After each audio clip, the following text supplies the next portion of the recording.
এই যে নিচে যে ছবিটা দেখছেন সেটা হচ্ছে বাংলাদেশের বাবলি খাতুনের, যে 2020-তে কোভিডের সময় চুপি, চুপি ভারতে এসে পড়ে এবং এখানে এসে মুহূর্তে বদলে গেল তার পরিচয়। হয়ে গেল ভূমি শর্মা। তারপর অদৃশ্য ক্ষমতা বলে একে, একে Aadhaar card, voter card, ration card, এমনকি আয়ুষ্মান কার্ডও তৈরি হয়ে গেল। সবই ওই ভুয়ো ভূমি শর্মা পরিচয়ের আড়ালে। এতেই কিন্তু শেষ নয়, খেলা আরও আছে।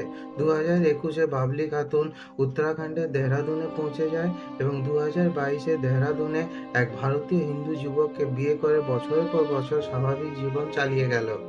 যদিও বাংলাদেশে তার একটা হাসব্যান্ড অলরেডি আছে, কিন্তু আজ সত্যের মুখোশ খুলে গেছে।